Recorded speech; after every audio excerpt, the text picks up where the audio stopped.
Bismillahirrahmanirrahim. Assalamualaikum warahmatullahi wabarakatuh. Selamat pagi untuk seluruh siswa-siswi yang hari ini atau pada pagi ini melaksanakan kegiatan belajar mengajar atau KBM menggunakan teknik pembelajaran jarak jauh atau PJJ. Syukur alhamdulillah pada kesempatan kali ini kita semua masih diberi kesehatan sehingga bisa melakukan aktivitas atau kegiatan rutin sehari-hari kita selama pembelajaran jarak jauh ini. Pada kesempatan kali ini Pak Imam mencoba melanjutkan materi yang kemarin yang sudah kita pelajari bersama. Namun jangan lupa untuk kalian yang masih setia di channel ini, Pak Imam minta dukungannya dengan cara klik tombol subscribe di channel ini. Tentunya dukungan dari kalian semua atau Bapak Ibu guru yang semuanya tetap saya harapkan, dan tentunya juga kritik dan saran yang sifatnya membangun saya juga harapkan. Untuk pertemuan kali ini atau pembelajaran kali ini kita masuk pada bab 2, yaitu tentang operasi hitung bilangan bulat dan pecahan dalam kehidupan sehari-hari. Kemarin tentang bilangan bulat sudah kita bahas, mulai dari jenis-jenis, kemudian mengurutkan baik itu pada bilangan bulat, positif dan negatif, dan juga kemarin kita lanjutkan pada bilangan pecahan. Untuk bab 2 kali ini kita masuk pada operasi hitung bilangan bulat dan pecahan dalam kehidupan sehari-hari, yang mana dalam kegiatan pembelajaran kali ini tujuan yang ingin kita capai adalah yang pertama, peserta didik diharapkan mampu untuk menjelaskan dan melakukan operasi hitung bilangan bulat, kemudian operasi hitung pada pecahan, dan juga operasi hitung campuran bilangan bulat dan pecahan. Kemudian tujuan pembelajaran yang kedua, peserta didik diharapkan mampu menyelesaikan permasalahan sehari-hari yang berkaitan dengan operasi hitung bilangan bulat, operasi hitung pecahan, kemudian operasi hitung campuran bilangan bulat dan pecahan. Kita coba bahas satu persatu. Yang pertama kita mulai dari operasi hitung bilangan bulat. Ada 4 jenis operasi hitung pada bilangan bulat, dan tentunya operasi yang akan kita bahas pada kesempatan kali ini juga banyak mengulang materi-materi pada waktu kalian duduk di bangku SD. Kita mulai dari yang pertama, yaitu penjumlahan. Penjumlahan Pak Imam rasa sudah tidak asing lagi bagi kalian semua. Di sini Pak Imam ambilkan contoh A ditambah B sama dengan C. Kalau kita menggunakan contoh pada suatu bilangan, kita ambil bilangan 3 dan bilangan 6. 3 ditambah 6 itu sama dengan 9. Saya merasa ini masih materi SD. Kita hanya sedikit mengulang atau mengingat-ingat kembali materi-materi yang sudah pernah kalian pelajari waktu duduk di bangku SD. Ini yang pertama, penjumlahan. Kemudian yang kedua adalah pengurangan. Tentunya pengurangan ini merupakan kebalikan dari penjumlahan. Operasi hitung yang kedua pada bilangan bulat adalah pengurangan. Pengurangan ini kebalikan dari penjumlahan. Di sini diilustrasikan atau dicontohkan A dikurangi B sama dengan C. Pak Imam ambil contoh bilangan 9, kemudian dikurangi 3, hasilnya adalah 6. 9 dikurangi 3 sama dengan 6. Kemudian operasi hitung yang ketiga adalah perkalian. Di sini Pak Imam contohkan A dikali B sama dengan C.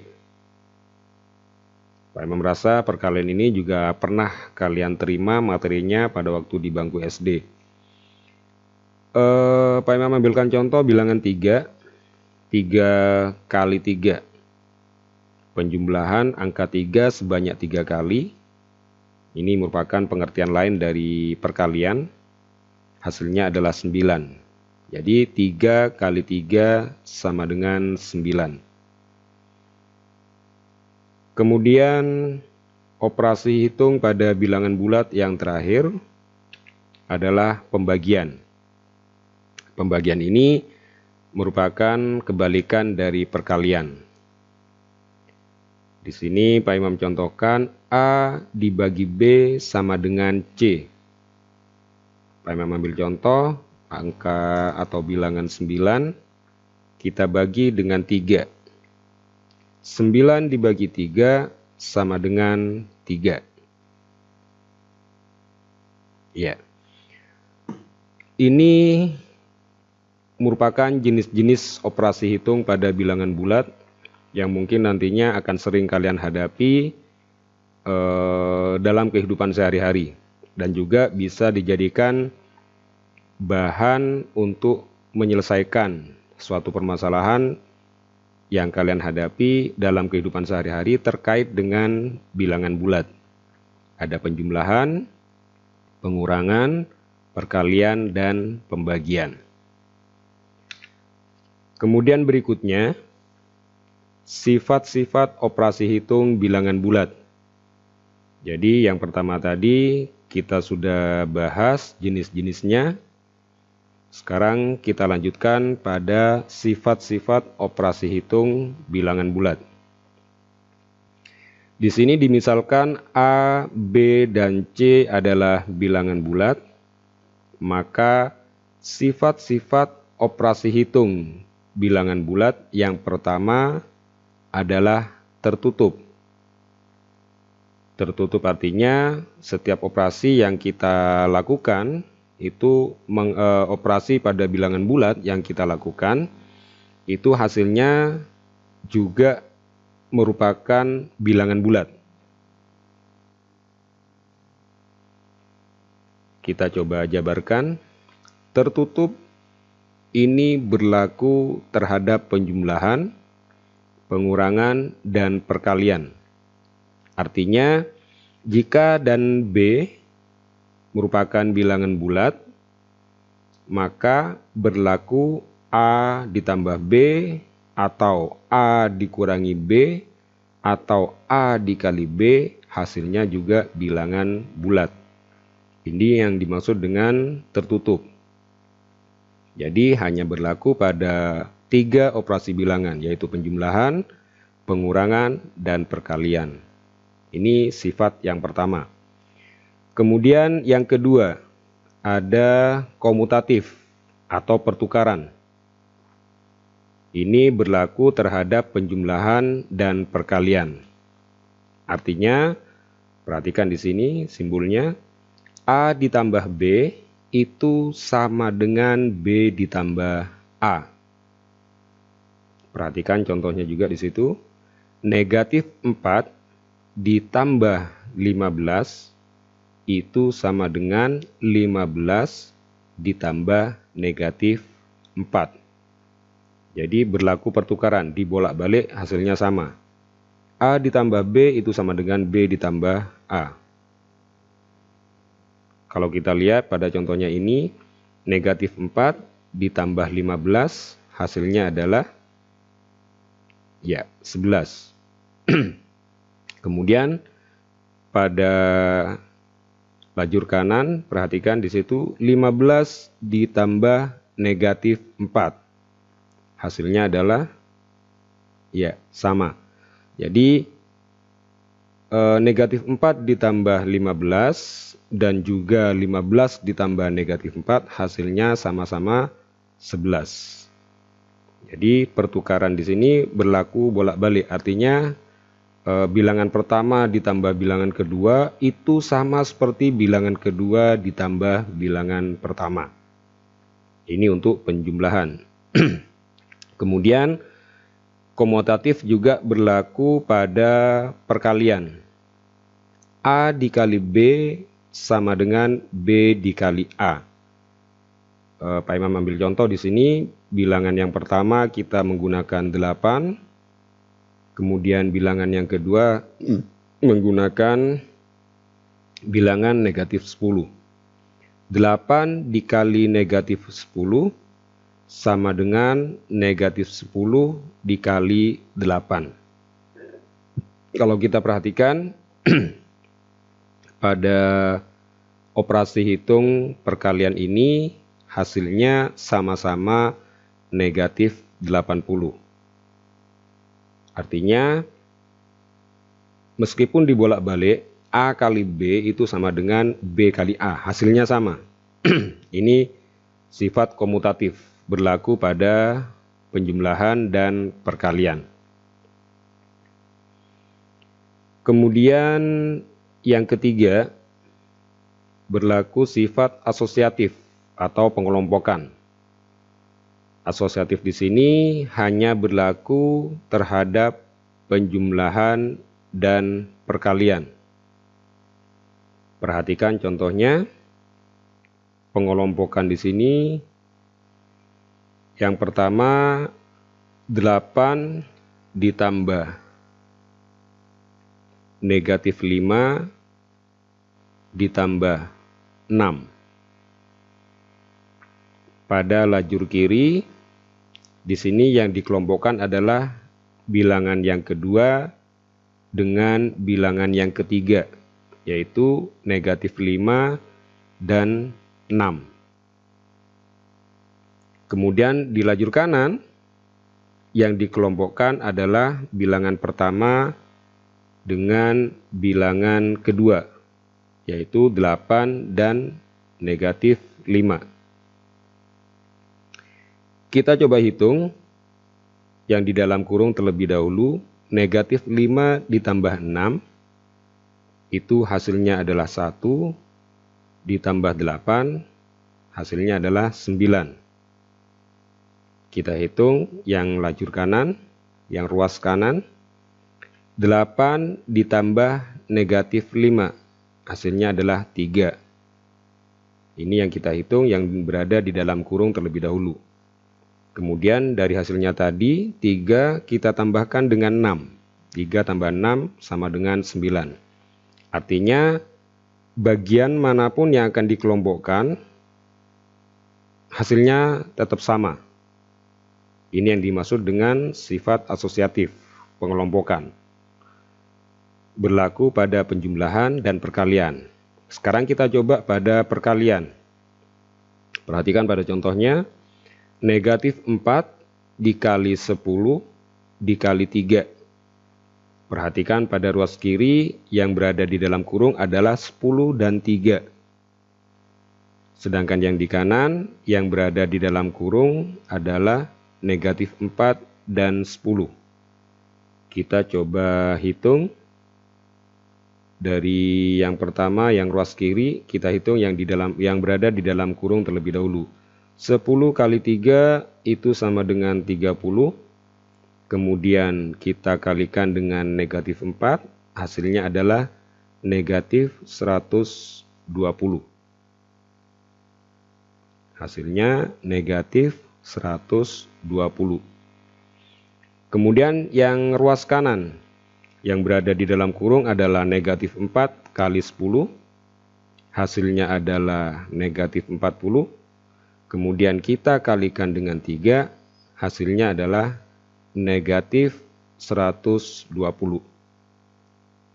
Bisa kita simpulkan, ruas kiri dan ruas kanan hasil akhirnya adalah sama, negatif 120. Pengelompokannya terserah mau dibolak-balik, bisa mengelompokkan bilangan pertama dengan kedua, atau bilangan kedua dengan ketiga. Jadi Sifat yang ketiga di sini untuk asosiatif atau pengelompokan ini hanya berlaku terhadap penjumlahan dan perkalian. Kemudian yang keempat, mempunyai unsur identitas terhadap penjumlahan dan perkalian. Yang dimaksud unsur identitas di sini adalah ketika suatu bilangan dijumlahkan atau dikalikan dengan 0 atau 1, ini hasilnya adalah bilangan itu sendiri. Pak Imam ulang, untuk unsur identitas ini berlaku hanya pada penjumlahan dan perkalian. Kita bahas satu persatu aja. Yang pertama untuk penjumlahan. Suatu bilangan jika ditambahkan dengan 0, itu hasilnya adalah bilangan itu sendiri. A ditambah 0 atau 0 ditambah A itu sama dengan A. Pak Imam ambil contoh, misalnya Pak Imam punya bilangan 8. 8 ditambah 0 atau 0 ditambah 8 hasilnya adalah 8. Kemudian yang kedua, perkalian. Setiap bilangan jika dikalikan dengan 1 hasilnya adalah bilangan itu sendiri. Pak Imam ambil contoh sama seperti tadi. Misalnya A-nya kita ganti ke 8, 8 kali 1 atau 1 kali 8 hasilnya tetap 8. Ini yang dimaksud dengan unsur identitas. Tapi ingat, unsur identitas ini hanya berlaku pada penjumlahan dan perkalian. Kemudian yang kelima, distributif atau penyebaran. Penyebaran atau distributif di sini hanya berlaku pada perkalian terhadap penjumlahan dan pengurangan. Perhatikan contohnya di situ Pak Imam menggunakan simbol A, B, dan C. Misalkan kita punya 3 bilangan A, B, dan C.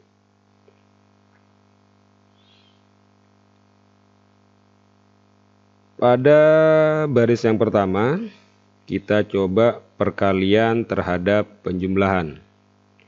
A dikali, perhatikan di situ ada berada di dalam kurung, B ditambah C.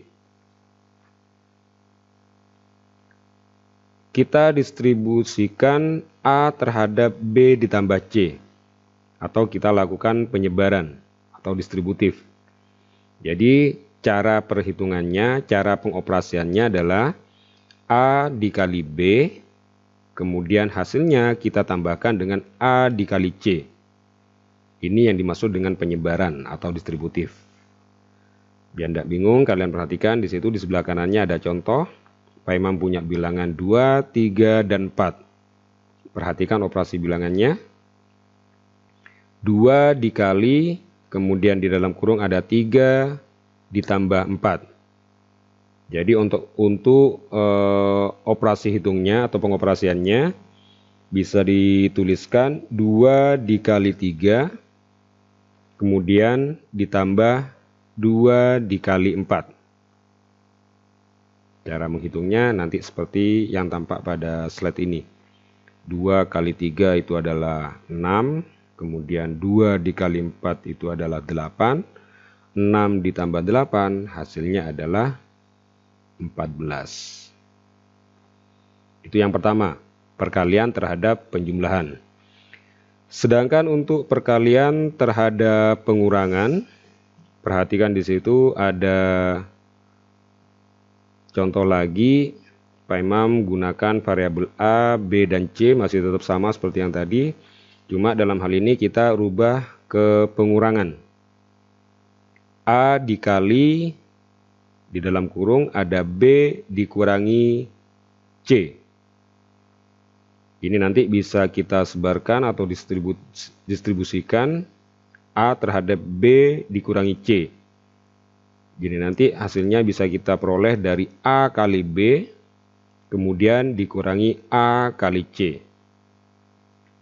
Kita ambil contoh bilangan 3, 5, dan 4. Di situ ada 3 dikali, kemudian di dalam kurung ada bilangan 5 dikurangi 4. Ini ada yang salah Pak Imam ini. Pada bilangan 3, harusnya di bawah ada ini, ada 2 dan 2 yang depan dan yang belakang, ini harusnya 3 ya. 3 dikali 5, kemudian dikurangi 3 dikali 4. 3 dikali 5 itu adalah 15, kemudian 3 dikali 4 adalah 12. Jadi hasilnya nanti 15 dikurangi 12. Hasilnya adalah 3. Ya. Itu salah satu contoh untuk sifat operasi hitung pada bilangan bulat yang kelima, yaitu distributif atau penyebaran.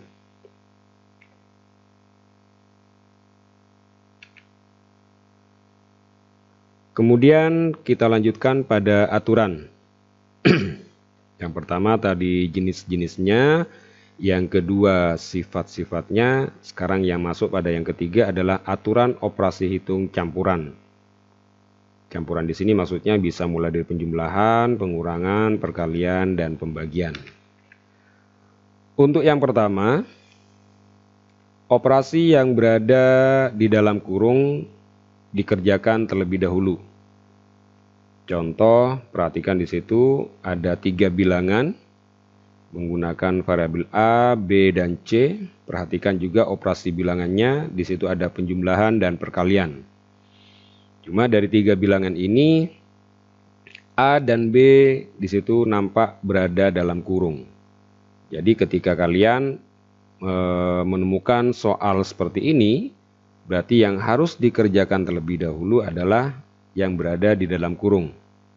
Artinya nanti kalian harus mencari terlebih dahulu hasil dari A ditambah B. Kalian cari terlebih dahulu hasilnya berapa, baru nanti dikalikan C. Ini aturan yang pertama.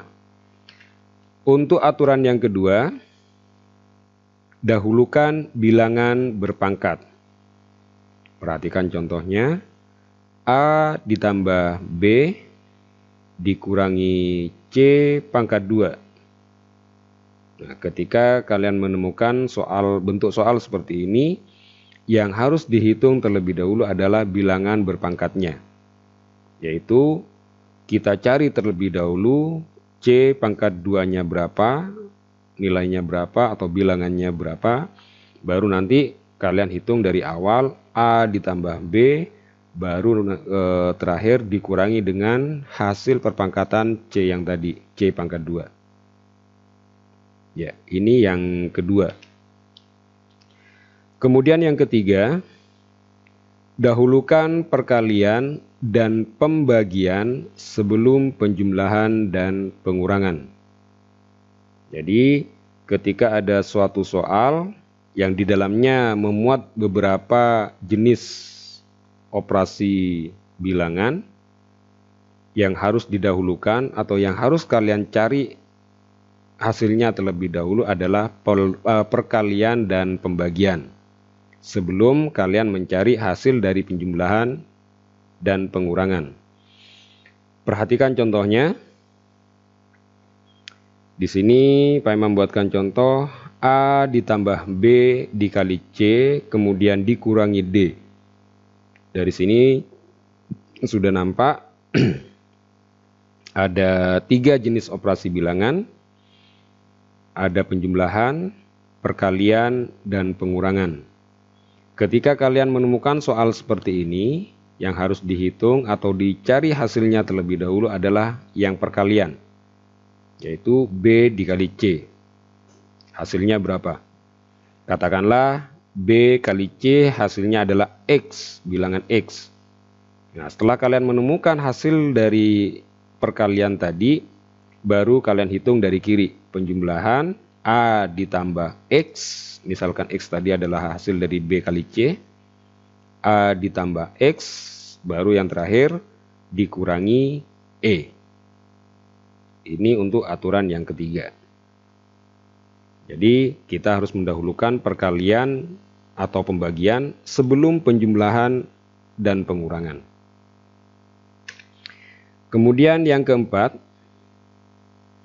jika ada perkalian dan pembagian tanpa tanda kurung, ini harus dikerjakan secara berurutan dari kiri ke kanan. Jadi kalau misalkan sifatnya terbuka, tidak ada tanda kurung, untuk perkalian dan pembagian, yang harus dikerjakan terlebih dahulu adalah operasi paling kiri, berurutan dari kiri ke kanan. Perhatikan contohnya di situ ada A dibagi B dikali C dikurangi D dibagi E. Jadi ketika kalian menemukan soal seperti ini, mana yang harus dikerjakan terlebih dahulu?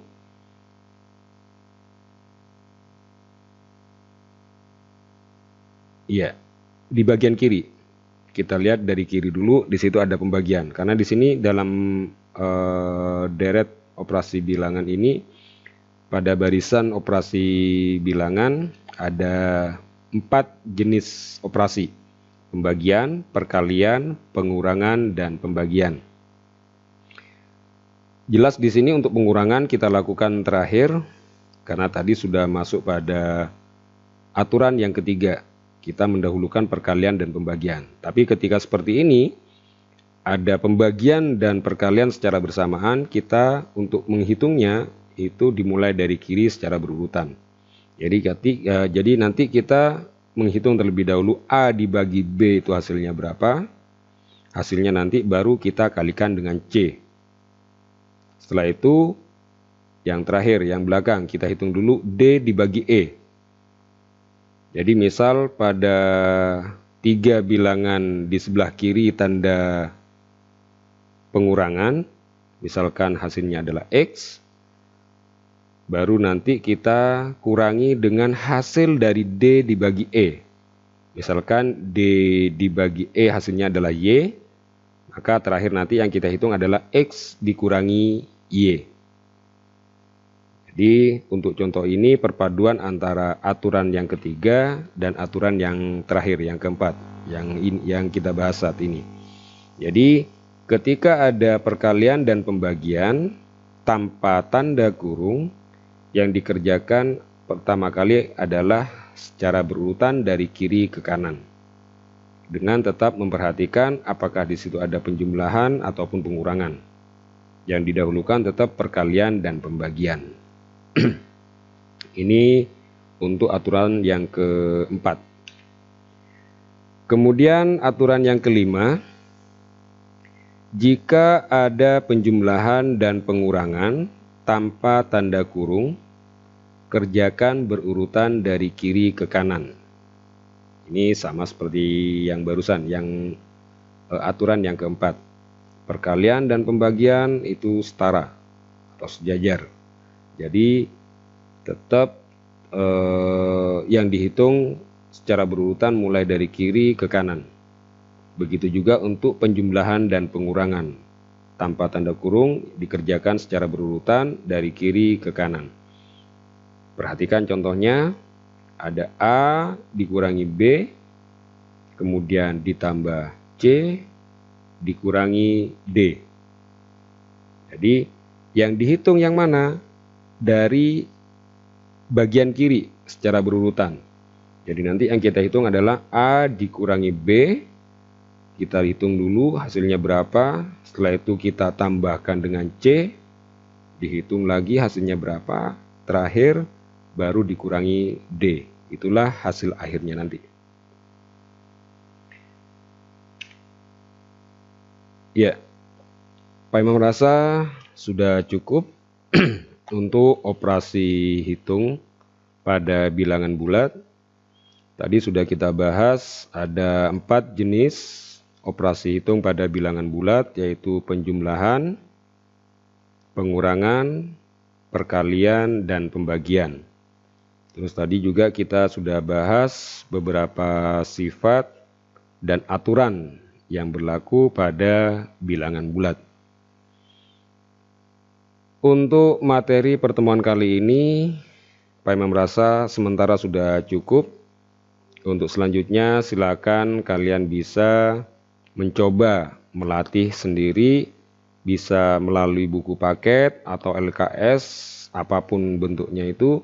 Yang penting di situ ada tentang soal-soal terkait dengan operasi hitung pada bilangan bulat. Kalian coba di lembaran, kerjakan sendiri. Ketika ada permasalahan silakan bisa tanya ke saudara atau ke orang tua kalian, atau bisa langsung ke Pak Imam. Sementara dari Pak Imam cukupkan sekian, kurang lebihnya mohon maaf dan terima kasih. Jangan lupa untuk update atau dukungan dari kalian semua terhadap channel ini. Selama pembelajaran ini jangan lupa klik tombol subscribe. Terima kasih, sampai jumpa di pertemuan berikutnya. Semoga bermanfaat. Salam sukses untuk kalian semua. Wassalamualaikum warahmatullahi wabarakatuh.